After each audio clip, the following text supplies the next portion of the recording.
اللہ تعالی عنہ کا جو پہلا خطبہ تھا جو آپ نے ارشاد فرمایا تھا، آئیے وہ خطبہ سنتے ہیں۔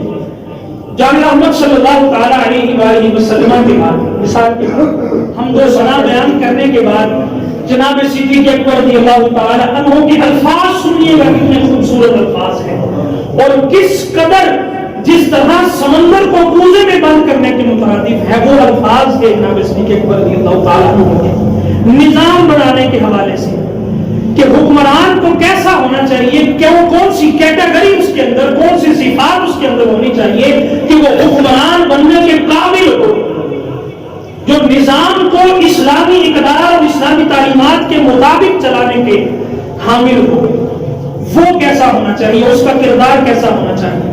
جناب صدیق اکبر رضی اللہ تعالیٰ عنہ کا پہلا خطبہ فرمایا اما بعد، حمد و ثنا کے بعد فرمایا اما بعد ایھا الناس، اے لوگو، فإنی قد غلیت علیکم ولست بخیرکم۔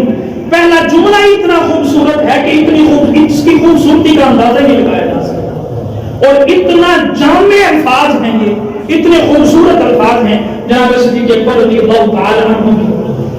فرمایا حمد و صلات کے بعد لوگو، فإنی قد غلیت علیکم، میں تم پر حاکم مقرر کیا گیا، لوگوں میں تم پر حاکم مقرر کیا گیا ہوں۔ پہلا جو لفظ تھا خطبے کے بعد، یعنی جو عربی خطبہ تھا، عربی میں ہی آپ نے خطبہ ارشاد فرمایا، جو پہلی حمد و ثنا تھی، حمد و ثنا کے بعد جناب صدیق اکبر کے الفاظ پہلے الفاظ فرمایا یا ایھا الناس، اے لوگو، فإنی قد غلیت علیکم، میں تمہارے اوپر حکمران مقرر کیا گیا ہوں، خلیفہ مقرر کیا گیا ہوں، نبی اکرم صلی اللہ تعالی علیہ وسلم کا جانشین مقرر کیا گیا ہوں۔ وَلَسْتُ بِخَيْرِكُمْ، فرماتے ہیں میں نے کبھی بھی اس کی تمنا نہیں کی تھی۔ کیا فرمایا؟ یہ جملہ سننے کے قابل ہے۔ لوگ مان کر عہدے اور خلافتیں لیتے ہیں، ہمیں دے دیں ہمیں دے دیں، کیوں؟ بس نوٹ بنانے کے لیے، دنیا میں اپنا نام پیدا کرنے کے لیے، اپنا روب اور دبدبا بنانے کے لیے، اپنی حاکمیت بٹھانے کے لیے اور اپنا ظلم کا نظام چلانے کے لیے، عدل و انصاف کے خلاف نظام چلانے کے لیے لوگ منصبوں پر فائز ہوتے ہیں اور مان کے عہدے لیے جاتے ہیں، منصب لیے جاتے ہیں کہ یہ فلاں منصب مجھے دیا جائے، فلاں وزارت مجھے دی جائے۔ جناب صدیق اکبر رضی اللہ عنہ فرماتے ہیں وَلَسْتُ بِخَيْرِكُمْ، جان لینا میں نے کبھی بھی اس کی تمنا نہیں کی۔ جو منصب اللہ نے مجھے عطا فرمایا ہے نبی اکرم صلی اللہ علیہ وسلم کے قدموں کی برکت سے، اس منصب کی کبھی میں نے تمنا نہیں کی تھی کہ مجھے یہ منصب دیا جائے۔ سبحان اللہ۔ اور پھر فرمایا وَلَسْتُ بِخَيْرِكُمْ، فرمایا فَإِنِّي قَدْ غُلِّيتُ عَلَيْكُمْ، میں تمہارے اوپر حاکم مقرر کیا گیا ہوں۔ اور یاد رکھنا وَلَسْتُ بِخَيْرِكُمْ، آج ہی دیکھیں جناب صدیق اکبر کی، فرمایا وَلَسْتُ بِخَيْرِكُمْ، میں تم سے بہتر نہیں ہوں۔ میں تم سے، یہ کون کہہ رہا میں تم سے بہتر نہیں ہوں کہ جس کے سب سے بہتر ہونے کا اللہ نے قرآن میں اعلان فرما دیا۔ نہ بولنا میرے تھکن کی لوڑ کو ہم کی لوڑ۔ جناب صدیق اکبر کی شان سنیں، وَسَيُجَنَّبُهَا الْأَتْقَى کا اعلان کیا گیا، اللہ نے قرآن میں اعلان فرما دیا جو ابو بکر ہے یہ سب سے بڑا متقی ہے۔ یہ کیا ہے؟ سب سے بڑا، جو سب سے بڑا متقی جس کو قرآن میں کہا جائے، اس کی عاجزی کا اندازہ دیکھیں۔ فرمایا میں تم سے بہتر نہیں ہوں، میں تم میں سے سب سے کم تر ہوں۔ عاجزی کے الفاظ استعمال کرا، یعنی یوں سمجھ لیں، فرمایا میں اس کے قابل نہیں تھا جو مجھے منصب و خلافت دی گئی ہے، یعنی عاجزی کرتے ہوئے، حالانکہ ہمیں تو پتا ہے اور نبی اکرم صلی اللہ علیہ وسلم کو نہیں پتا تھا کہ کتنے قابل ہیں، جنہوں نے اپنی زندگی میں ہی خلافت عطا فرما دی۔ جناب صدیق اکبر رضی اللہ تعالیٰ عنہ کی ذات وہ ذات ہے کہ یہ وہ واحد صحابی ہیں جن کو نبی اکرم صلی اللہ علیہ وسلم کی مبارک زندگی میں 17 مرتبہ 17 نمازیں پڑھانے کا شرف حاصل ہوا ہے۔ سبحان اللہ۔ جناب صدیق اکبر رضی اللہ تعالیٰ عنہ نے حضور کی مبارک زندگی کے اندر 17 نمازیں پڑھائی تھی۔ فرمایا میں اس کے قابل نہیں تھا، یعنی یہ عاجزی کرتے ہوئے ارشاد فرمایا، فرمایا میں تم سے بہتر نہیں ہوں، میں تم سے بہتر نہیں ہوں۔ دوسرا جملہ ارشاد فرمایا، فرمایا فَإِنْ أَحْسَنْتُ فَأَعِينُونِي۔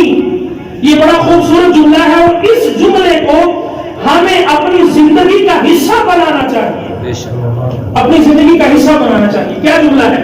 فرمایا فَإِنْ أَحْسَنْتُ فَأَعِينُونِي وَإِنْ أَسَأْتُ فَقَوِّمُونِي۔ سبحان اللہ سبحان اللہ۔ جناب صدیق اکبر رضی اللہ عنہ کے الفاظ پڑھ کر سنا رہا ہوں جو آپ نے خطبہ ارشاد فرمایا، اور کتنا خوبصورت انداز تھا جناب صدیق اکبر رضی اللہ تعالی عنہ کے خطبے کا۔ فرمایا فَإِنْ أَحْسَنْتُ فَأَعِينُونِي، اے لوگوں یاد رکھنا میں حاکم ہوں تمہارا، خلیفہ مقرر کیا جا چکا ہوں، لیکن یاد رکھنا میری ایک بات، اگر میں اچھا کام کروں فَإِنْ أَحْسَنْتُ فَأَعِينُونِي، اگر میں اچھا کام کروں تو تم میری مدد کرنا،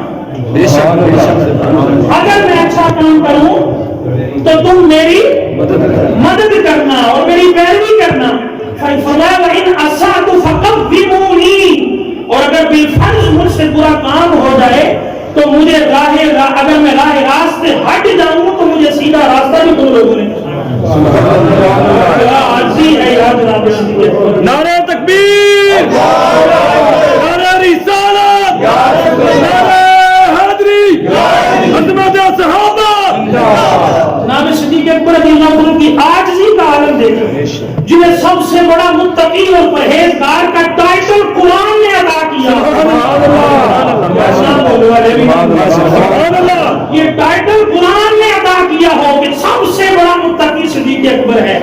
وہ فرماتے ہیں اگر مجھ سے بھی کوئی خطا ہو جائے، میں حاکم مقرر ہو چکا ہوں، اگر اس دوران مجھ سے کوئی غلطی ہو جائے اور اگر بالفرض مجھ سے کوئی ایسا کام ہو جائے جو شریعت کے خلاف ہو، جو نبی اکرم صلی اللہ علیہ وسلم کے طریقے کے خلاف ہو، فرمایا کیا کرنا کہ وَإِنْ أَسَأْتُ فَقَوِّمُونِي، مجھے سیدھا کر دینا،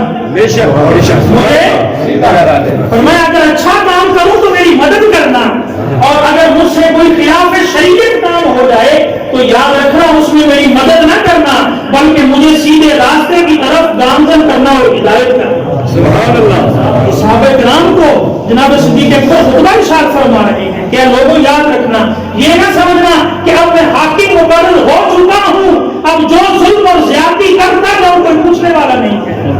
کہا یہ نظام نہیں ہے اسلام کا نظام۔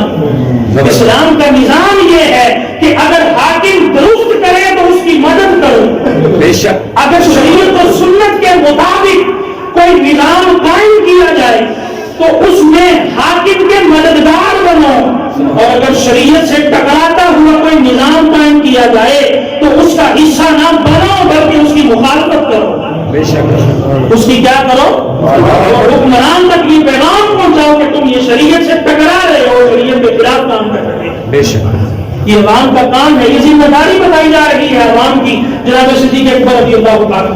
اب ان ایک ایک جملے کے اوپر پوری وضاحت میرے پاس موجود ہے، ایک ایک جملے کے اوپر ابھی تو میں صرف ٹچ کر کے گزر رہا ہوں، پورا خطبہ سنانا ہے جناب صدیق اکبر رضی اللہ عنہ کہ کتنا خوبصورت اور جامع الفاظ کے ساتھ جناب صدیق اکبر نے پہلا خطبہ ارشاد فرمایا تھا جب آپ خلیفہ بنے تھے۔ پھر تیسری بات ارشاد فرمایا الصدق امانۃ، سبحان اللہ سبحان اللہ۔ یا سمجھ بھی آ جائے گی الفاظ پر تو سبحان اللہ بولے، اس کے الفاظ سنا رہا ہوں جناب صدیق اکبر رضی اللہ عنہ کی مبارک زبان سے نکلے الفاظ۔ فرمایا الصدق امانۃ والکذب خیانۃ، فرمایا سچائی امانت ہے، سچائی کیا ہے؟ امانت ہے، اور جھوٹ خیانت ہے، بے شک سچائی امانت ہے، یاد رکھنا سچ کا راستہ کبھی نہ چھوڑنا اور خیانت کا راستہ کبھی نہ اپنانا کہ جھوٹ خیانت کی طرف لے جاتا ہے، اور سچائی امانت داری سکھاتی ہے جو اللہ کو اس کے رسول کو بہت پسند ہے۔ نبی اکرم صلی اللہ تعالی علیہ وآلہ وسلم پر اس وقت جب حضور علیہ السلام نے اعلان نبوت فرمایا تھا، ان وجوہات میں جب لوگ آپ کی طرف مائل ہوئے، ان مائل ہونے والی وجوہات میں ایک وجہ یہ تھی کہ کہ لوگوں میں مشہور تھا کہ حضور علیہ السلام صادق و امین ہیں، سچائی کے علم بردار ہیں، امانت کے علم بردار ہیں۔ کفار لوگ، غیر مسلم لوگ، غیر مذہب والے لوگ نبی کریم صلی اللہ علیہ وسلم کے پاس اپنی امانتیں رکھوایا کرتے تھے، اتنا اعتبار، اتنا یقین کیا کرتے تھے نبی کریم صلی اللہ علیہ وسلم کی ذات پر۔ اور یہ وجہ تھی اسلام لانے کی لوگوں کی، نبی کریم صلی اللہ علیہ وسلم کی ذات کا، آپ کا کردار ایسا تھا۔ اور بِهُمَا صِدْقُ أَمَانَةٌ وَالْكِذْبُ خِيَانَةٌ، سچائی امانت ہے اور جھوٹ خیانت ہے۔ یاد رکھنا، کبھی جھوٹ کو نہ اپنانا، ہمیشہ سچائی کا ساتھ دینا، اور سچ ہمیشہ بلند ہوتا ہے، سچائی ہمیشہ کامیاب ہوتی ہے، یاد رکھنا، اور جھوٹ ہمیشہ ناکام ہوتا ہے، اور جھوٹا شخص بھی کبھی نہ دنیا میں نہ آخرت میں کامیاب ہوتا ہے۔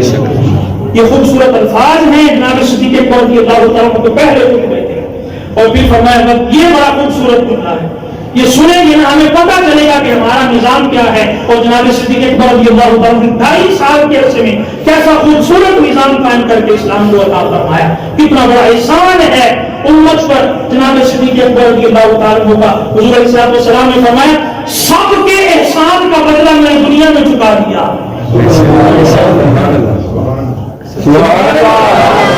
اگر جملہ سمجھ میں آئے تو بولا کرو یار، تاکہ ہمیں پتہ چلے آپ کو کوئی سمجھ آ رہی ہے۔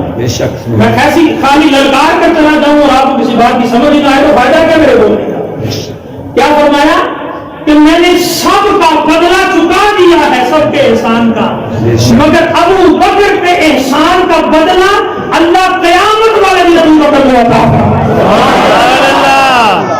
امت پر احسان ہے جناب صدیق اکبر رضی اللہ تعالیٰ عنہ کی مبارک ذات کا، جو ہم سوچ بھی نہیں سکتے، ہمارا تصور بھی وہاں تک نہیں جاتا۔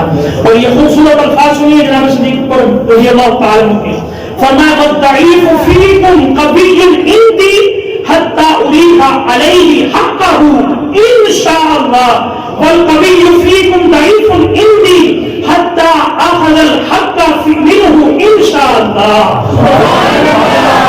سنیں گے آپ کا ایمان تازہ ہو جائے گا۔ اتنے خوبصورت الفاظ اور کتنے جامع الفاظ جناب صدیق اکبر رضی اللہ تعالیٰ عنہ نے اپنے خطبے میں ارشاد فرمایا۔ فرمایا یاد رکھنا تم میں سے جو بظاہر کمزور ہے، تم میں سے جو بظاہر طاقتور نہیں ہے، عہدہ منصب نہیں ہے، اس کے پاس عہدہ نہیں ہے، بڑی قوت اور طاقت نہیں ہے ظلم کے خلاف لڑنے کی، فرمایا یاد رکھنا جو تم میں سے بظاہر کمزور ہے وہ میرے نزدیک طاقتور ہے، میں اس کا سہارا بنوں گا۔ وہ اپنے آپ کو کمزور نہ سمجھے، میں ابو بکر اس کا سہارا بنوں گا۔ فرمایا جو تم میں سے کمزور ہے وہ میرے نزدیک طاقتور ہے، کیوں؟ یہاں تک کہ فرمایا میں ظالم سے اس کا حق لے کر اس کو واپس دلا دوں تو پھر میں خلیفہ کہلاؤں۔